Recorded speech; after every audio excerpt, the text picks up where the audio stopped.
Hello students, in this video we will discuss about class 4 SST chapter 4 okay the northern fertile plane. इस video में हम लोग class 4 SST का chapter 4 discuss करेंगे जो कि है northern fertile plane. North side के फर्टाइल प्लेन के बारे में देखेंगे और इस चैप्टर में हम क्या क्या देखेंगे। जो नॉर्दर्न फर्टाइल प्लेन है उसका लोकेशन देखेंगे, एक्सटेंड मतलब कि कहाँ तक वो फैला हुआ है वो देखेंगे, और कौन कौन से रिवर हिमालय से ओरिजिनेट होते हैं, and the three rivers basin, और थ्री रिवर्स बेसिन के बारे में भी पढ़ेंगे, that is Sutlej, Ganga and Brahmaputra. तो स्टार्ट करते हैं chapter. To the south of the Himalayas there lies a huge plain called the northern fertile plain. Himalaya के साउथ में जो विशाल बड़ा सा प्लेन एरिया है उसी को नॉर्दर्न फर्टाइल प्लेन कहते हैं। This great plain stretches from the Punjab in the west to the Assam in the east, मतलब ईस्ट से वेस्ट तक ये फैला हुआ है, पंजाब से लेके असम तक। ओके, इसके बाद यहाँ पे देखिए, यहाँ पे नॉर्दर्न फर्टाइल प्लेन के बारे में दिया है। ये देखिए जो ग्रीन ग्रीन है, पंजाब, हरियाणा, उत्तर प्रदेश, ये पंजाब, हरियाणा, मथुरा, दिल्ली, उत्तर प्रदेश, ये इस तरीके से बंगाल, बिहार, ये पूरा इधर से एक तरफ से इधर, मतलब कहा था ना पंजाब से लेके असम तक फैला हुआ है। ठीक है, फिर यहाँ पे है it is one of the largest and the most fertile planes of the world. ये दुनिया का सबसे बड़ा और सबसे ज़्यादा फर्टाइल प्लेन एरिया है। जो नॉर्दर्न फर्टाइल प्लेन है वो 2400 किलोमीटर लंबा है, और the state of Punjab, Haryana, Uttar Pradesh, Bihar, Jharkhand, Bengal and the parts of Assam इस फर्टाइल प्लेन में आते हैं। अंडरस्टूड। फिर यहाँ पे देखिए है कि rivers which originate from the snow covered mountains flow through this lane. ऐसे रिवर्स जो माउंटेन, जो स्नो कवर्ड मतलब बर्फ से ढके हुए माउंटेन से निकलते हैं, ओरिजिनेट होते हैं, वो इस प्लेन की तरफ बहते हुए जाते हैं। These rivers are perennial river. इन रिवर्स को क्या बोलते हैं? पेरेनियल रिवर्स पे बोलते हैं। और they have water in them through out the year, मतलब ऐसे रिवर जिनमें पूरे साल पानी रहता है, वो कभी सूखते नहीं हैं, ऐसे रिवर को पेरेनियल रिवर्स कहते हैं। और पेरेनियल रिवर्स आते कहाँ से? ये जो स्नो कवर्ड माउंटेन होता है वहाँ से आइस मेल्ट होता है और आते हैं ये प्लेन की तरफ। When they flow down the mountains they carry large quantities of rocks and sand called sediments. जब ये माउंटेन से होते हुए नीचे की तरफ आते हैं, लैंड एरिया की तरफ या प्लेन एरिया की तरफ बहते हुए जाते हैं, तो अपने साथ बहुत सारे क्वांटिटी में रॉक्स और सैंड लेके आते हैं, जिन्हें कि सेडिमेंट्स कहा जाता है। During the rainy season when the rivers get flooded, और रेनी सीजन के समय, बरसात के समय, रेनी सीजन में जब बाढ़ आ जाती है इस रिवर्स में, the sediments spread on the banks of the reverse. तो जो सेडिमेंट्स होते हैं ये फैल जाते हैं कहाँ? नदियों के किनारों पे, क्योंकि बाढ़ आ जाती है तो पानी बढ़ जाता है। फिर जब किनारों पे, नदियों के किनारों पे ये सेडिमेंट्स को छोड़ देते हैं। This fine fertile soil called, और ये जो फाइन फर्टाइल सॉइल बनता है सेडिमेंट से, इसी को एलुवियल सॉइल कहते हैं। मीन जो रॉक और सैंड का मिक्सर होता है, सेडिमेंट्स होता है, उससे उससे एक सॉइल फॉर्म होता है, उस सॉइल को एलुवियल सॉइल हम कर कहते हैं। Improve the fertility of the soil, इससे क्या होता है? जो कि सॉइल की फर्टिलिटी इम्प्रूव होती है। फिर है the river Sutlej, Ganga, Brahmaputra and their tributaries which flow. जो river Sutlej, Ganga tributaries and their tributaries which flow through the northern fertile plain divide this plain into three river basin. ठीक है, ये जो रिवर सतलुज, गंगा, ब्रह्मपुत्र हैं और इनकी जो ट्रिब्यूटरीज हैं वे नॉर्दर्न फर्टाइल प्लेन की तरफ बढ़ती हुई जाती हैं और इस प्लेन को थ्री रिवर बेसिन में डिवाइड करती हैं। Now let's know what is the basin. Basin क्या होता है? हम बेसिन के बारे में पढ़ते हैं। A basin is a region drained by a river and its tributaries. Basin एक एरिया होता है जो कि ड्रेन्ड होता है, मतलब ढका हुआ होता है, घिरा हुआ होता है, किससे? रिवर से, उसके ट्रिब्यूटरीज से। तो थ्री रिवर बेसिन्स क्या होते हैं? The Sutlej basin, the Ganga basin, the Brahmaputra basin. ठीक है, ट्रिब्यूटरीज मतलब क्या होती है? ट्रिब्यूटरीज मतलब होती उस जो मेन रिवर है उसकी सहायक नदी, जो हेल्पिंग रिवर होती है, मतलब कि जो दो नदियों को जोड़ के बनती है ना, ट्रिब्यूटरीज कहते हैं, जो उनकी हेल्पिंग रिवर होती है। तो आगे इसके बारे में डिस्कस करेंगे। The Sutlej basin, what is Sutlej basin? The western part of the northern fertile plain, जो नॉर्थ फर्टाइल प्लेन है उसका जो वेस्ट पार्ट है, अराउंड द रिवर सतलुज, वहाँ पे क्या है? सतलुज रिवर है, जो कि सतलुज बेसिन कहा जाता है। This basin is watered by the river Sutlej and its tributaries the beach. Tributaries मतलब होते हैं सहायक नदी। ठीक है। जो ये बेसिन है ना, वो जो बेसिन है इसका सतलुज बेसिन नाम क्यों पड़ा है, क्योंकि वो सतलुज नदी का बना हुआ है, ठीक है, सतलुज नदी पे है। और उसकी सहायक नदी कौन सी है, बीस है। तो यहाँ पे लिखा है a tributary is a small river which joins a large river. Means सहायक नदी होती है, ट्रिब्यूटरी छोटी नदी सहायक नदी के तौर पे होती है, जो कि बहते हुए आगे बहते हुए एक जगह पे वो किसी बड़े रिवर को ज्वाइन करती है। ओके, नेक्स्ट है two important states in this plain, ठीक है। Sir Punjab and Haryana main है, सतलुज बेसिन का मेन एरिया कौन सा है, पंजाब एंड हरियाणा है। This area does not get much rainfall. जो ये एरिया है पंजाब एंड हरियाणा, बहुत ज़्यादा यहाँ अधिक रेनफॉल नहीं होती है। द फार्मर्स से depended mostly on the reverse, canals and the tube wells. जो यहाँ के फार्मर्स हैं मोस्टली रिवर, कैनल्स और ट्यूबवेल्स पे डिपेंड होते हैं, किसके लिए, अपने एरीगेशन के लिए, मतलब एग्रीकल्चर के लिए। अंडरस्टूड। नेक्स्ट है यहाँ पे कि wheat is the main crop of this basin. ये जो सतलुज बेसिन है इसका मेन क्रॉप क्या है, वीट है। और अदर क्रॉप जो यहाँ ग्रो होते हैं, राइस, शुगर केन, कॉटन भी ग्रो होता है। फिर यहाँ पे जो मेन बहुत फेमस डैम है भाखड़ा नंगल डैम, ये भी सतलुज रिवर पे बना हुआ है, जो कि इंडिया का एक बड़ा लार्जेस्ट बड़ा क्या है, ये डैम है।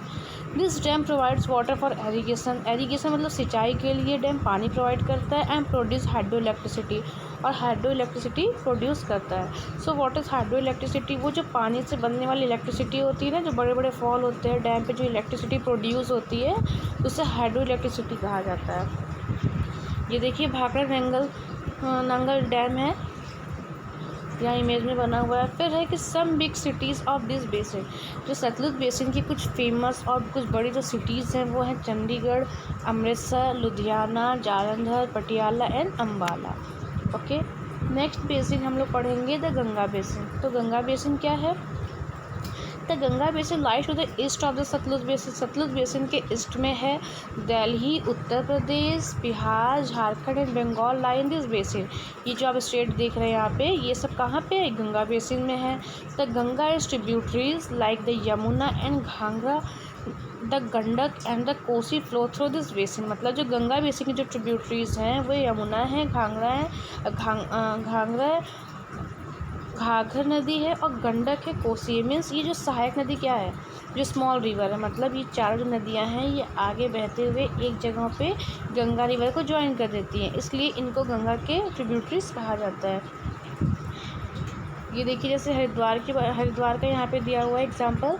The Ganga is the most important river of India. जो इंडिया का मोस्ट इम्पॉर्टेंट रिवर है Ganga. The Ganga originate from Gangotri. कहाँ से ओरिजिनेट होती है गंगा, गंगोत्री से ओरिजिनेट होती हैं। Which is a glacier in the Himalaya. Glacier जो कि हिमालय में ग्लेशियर है, ठीक है। ग्लेशियर मीन्स बर्फ़ का जो बड़ा बड़ा टुकड़ा होता है, बर्फ़ की बड़ी चट्टानें होती हैं, टुकड़ा नहीं चट्टानें जो होती हैं उन्हें बोला जाता है, ठीक है। और जो ये मेल्ट होती हैं उनसे जो बहने वाले पानी होते हैं जो वो प्लेन की तरफ आता है, तो वहाँ उसका नाम रखा गया गंगोत्री। फिर है नेक्स्ट यहाँ पे आगे देखते हैं। The Ganga is the sacred river. Lakhs of pilgrims visit Haridwar every year to take a dip in the holy Ganga river. मतलब जो गंगा नदी है उसका मतलब काफ़ी इम्पोर्टेंस है हम भारतीयों के मन में, हम भारतीयों के दिल में। जो इंडिया वाले हैं वो इनका जो पिलग्रिम सेंटर है, पिलग्रिम मतलब होता है तीर्थ स्थान, ठीक है। पिलग्रिम प्लेस मीन्स तीर्थ स्थान जो है वो हरिद्वार है। तो मतलब हरिद्वार है, वो लोग वहाँ पे मतलब जाते हैं, विज़िट करते हैं हर साल। और वहाँ का जो हॉली रिवर है गंगा, वहाँ पे डीप मतलब होता है डुबकी लगाना, ठीक है। तो जाते हैं वहाँ पे गंगा में, वहाँ पे डुबकी लगाते हैं। और एक गंगा रिवर का एक मेजर ट्रिब्यूटरी है जो कि यहाँ पे है Gomukh the source of river Bhagirathi. Gomukh है जो कि सोर्स है किस रिवर का, भागीरथी रिवर का, ठीक है। जो कि ये भी गंगा में ही जाके मिल जाता है, ये भी ट्रिब्यूटरीज ही हैं। फिर यहाँ पे है the Bhagirathi, the Mandakini and the Alaknanda are the small rivers which join the Ganga while it flows down the mountains। देखिए मैंने अब यही बार बताया कि जो भागीरथी है, मंदाकिनी है, अलकनंदा जो रिवर है, ये छोटी नदियाँ हैं जो कि गंगा नदी को ज्वाइन करती हैं। ठीक है। By the time it reaches the plains at Haridwar, उसके बाद आगे बढ़ते हुए ये कहाँ पे पहुँचती है, हरिद्वार के प्लेन एरिया में पहुँचती। It becomes very big in size, means कहने का है कि जब भागीरथी, मंदाकिनी और अलकनंदा नदी बहते हुए हरिद्वार पहुँचती हैं और गंगा में मिल जाती हैं तो ये बहुत ही विशाल बन जाती हैं। वेरी बिग मतलब बहुत ही ज़्यादा विशाल, भारी मतलब बहुत अधिक पानी वहाँ पे हो जाता है, ठीक है, जब वहाँ पे मिलती है, जब एक नदी में जब ये तीनों नदियाँ मिल जाती हैं तब। फिर यहाँ पे है the river Yamuna originate from the अनंदर ग्लेशियर से भी ओरिजिनेट होता है हिमालय में, जिसको कि उस ग्लेशियर का नाम यमुनोत्री है। और it joins the Ganga at Prayagraj, जो यमुनोत्री है वह गंगा रिवर को कहाँ पे ज्वाइन करता है, प्रयागराज में ज्वाइन करता है। The place where they meet is called the Sangam, और जिस जगह पे यमुना नदी गंगा नदी से मिलती हैं उस प्लेस को क्या बोलते हैं, संगम बोलते हैं। The rivers flowing through the Deccan plateau such as the Chambal, फिर उसके बाद जो ये रिवर है ये बहते हुए डेक्कन प्लेटू की तरफ जाती हैं, तो वहाँ पे ये जो है Chambal, Betwa and Ken join the river Yamuna. फिर जो यमुना रिवर को कौन सी नदियाँ ज्वाइन करती है, छोटी नदियाँ चंबल है, बेतवा है, केन है, ये रिवर यमुना को ज्वाइन करती हैं डेक्कन प्लेटू पे पहुँचते पहुँचते। फिर है यहाँ पे आगे देखिए, यहाँ पे the famous Kumbh Mela is held at Prayagraj Haridwar about once in every 12 year, मतलब कि 12 साल के बाद फेमस कुंभ मेला लगता है प्रयागराज में और हरिद्वार में, ठीक है। When the Ganga reaches Bengal, जब गंगा बंगाल में पहुंचती है, it's split into 2 main branches, तो गंगा की वहाँ पे 2 मेन ब्रांच हो जाती है। वन ऑफ इट्स ब्रांच, पहली इसकी जो ब्रांच होती है गंगा की वो हुगली रिवर हो जाती है, ठीक है, जो कि कोलकाता सिटी की तरफ निकल जाती है। और सेकंड जो इसकी ब्रांच बनती है, सेकंड ब्रांच बनने का मतलब है कि डायरेक्शन चेंज हो जाता है, ठीक है, इनका फ्लो चेंज हो जाता है। और सेकंड जो रिवर वो फॉर्म होती है वो होती है पद्मा, फ्लोज थ्रू बांग्लादेश, ठीक है, जो कि बांग्लादेश की तरफ फ्लो होती है before it enters the sea, means समुद्र के तक पहुंचने से पहले, ओके। तो जब ये बांग्लादेश पहुंचती है तो वहाँ पे इस रिवर का नाम पद्मा हो जाता है। On reaching Bengal the river slows down and its ability to carry sediment reduces, और बंगाल पहुंचने पर इनका रिवर का जो फ्लो होता है, जो स्लो मतलब जो फ्लो जिस रिवर से ये बहती मतलब फ्लो से ही बहती है वो स्लो हो जाता है, ठीक है।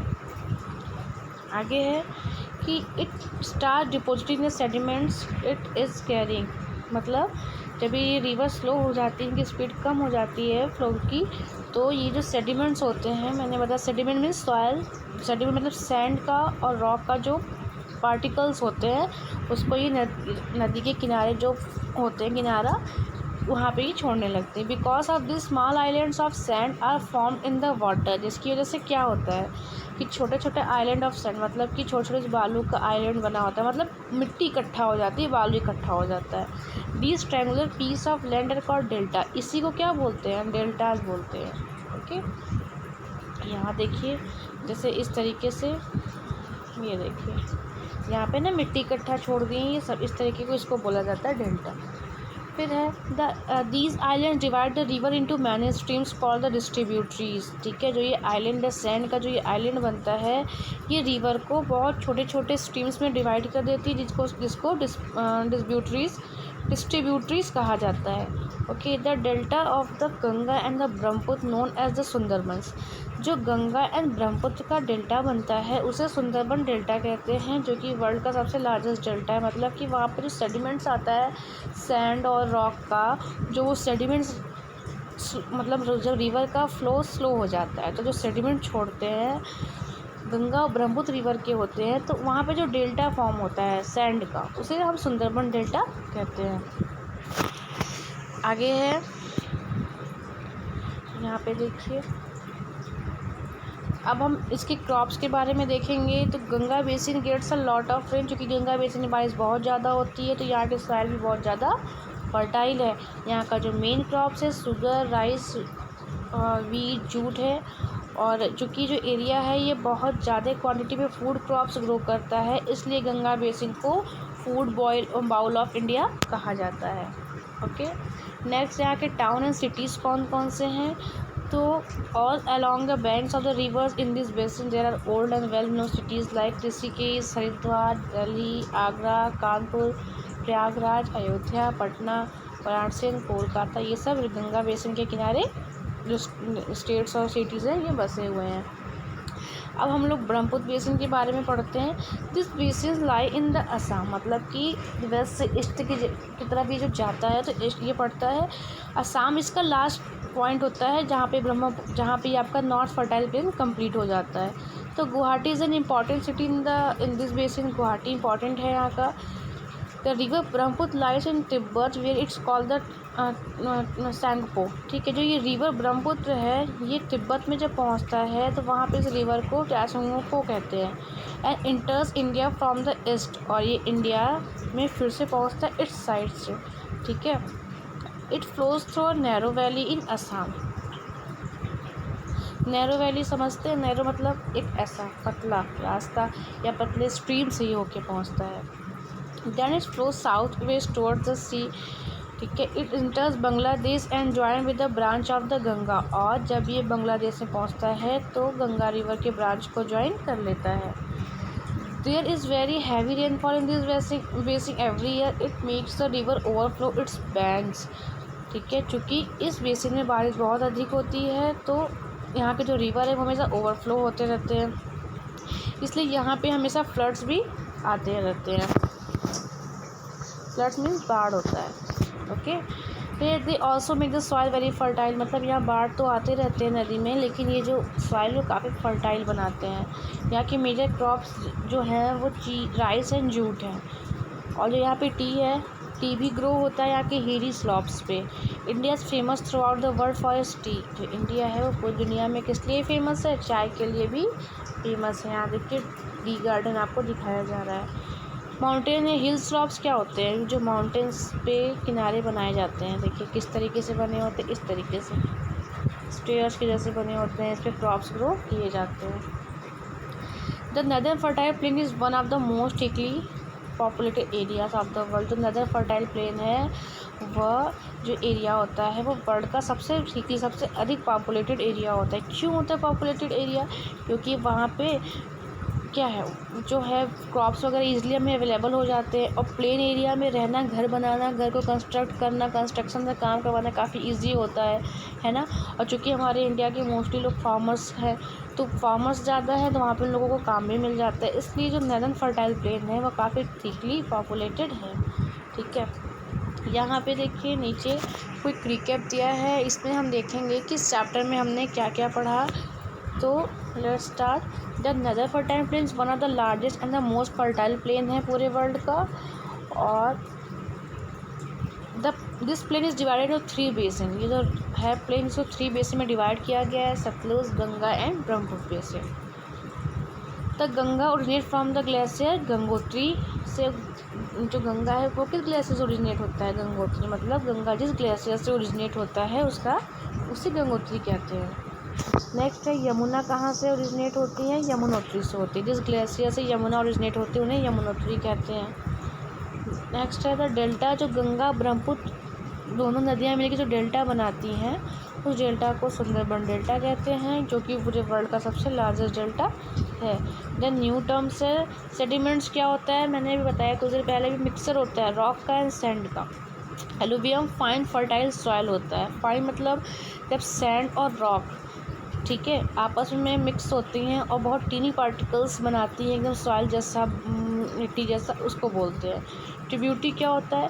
स्मॉल रिवर है stream which flow into a large river. Small river होता है, स्ट्रीम होता है जो कि एक लार्ज रिवर को ज्वाइन करता है। हाइड्रो इलेक्ट्रिसिटी बताया था मैंने, जो इलेक्ट्रिसिटी वाटर से प्रोड्यूस होती है। Delta a triangular piece of land, इस तरीके का शेप होता है। Formed by the deposits of sediments by a river before it reach the sea. समुद्र तक पहुंचने से पहले जो ये ट्रायंगुलर शेप में ये जो लैंड बन जाता है, किस वजह से बनता है? सेडिमेंट्स बनता है, सेडिमेंट्स की वजह से बनता है। और सेडिमेंट्स क्या होता है? रॉक और सैंड का मिक्सर होता है, उसे डेल्टा कहते हैं। डिस्ट्रीब्यूटरीज क्या है? Streams into which a river divide itself before joining the sea. Streams होते हैं जो कि रिवर खुद को डिवाइड कर देता है ज्वाइन सी। मतलब कहने का जैसे कि सपोज़ करिए यहाँ पे रिवर गंगा फ्लो हो रही है और आगे जाने के बाद अगर ये अपने डायरेक्शन को चेंज कर दे तो उसी को स्ट्रीम्स कहा जाता है। और जो जब वो अपने खुद को डिवाइड करती है समुद्र में पहुंचने से पहले तो उसे डिस्ट्रीब्यूटरीज कहा जाता है। आगे है एक्सरसाइज भी है, हम लोग इस वीडियो में ही देख लेते हैं। मेन क्रॉप सतलुज बेसिन का कौन सा है? वीट है। और जो कोलकाता में गंगा रिवर की जो ब्रांच है वो हुगली रिवर है। This is tributary of the Ganga Ghaghara. फिर द ब्रह्मपुत्र रिवर ओरिजिनेट कहाँ से होता है? ठीक है, ब्रह्मपुत्र रिवर कहाँ ओरिजिनेट होता है? तिब्बत से होता है। फिर द ब्लैंक्स है यहाँ पे, the Ganga originate from the Gangotri. Ganga कहाँ से ओरिजिनेट होती है? गंगोत्री से। The Ganga basin is called the food bowl of India. ठीक है। The Bhakra Nangal dam build on the Sutlej river. The Ganga basin drain by the Ganga and, यहाँ पे क्लियर नहीं दिख रहा है, Ganga and Yamuna and the tributaries. फिर क्या है? Pilgrim visit Haridwar to take a deep in the holy Ganga. The place where the Ganga and Yamuna meet at Prayagraj. वह जगह जहाँ पे गंगा नदी और यमुना नदी आपस में मिलती हैं प्रयागराज में, उस जगह को क्या बोलते हैं? संगम बोलते हैं। नेक्स्ट है यहाँ पे नेम द फॉलोइंग है। 2 crops of Sutlej basin, wheat and rice है।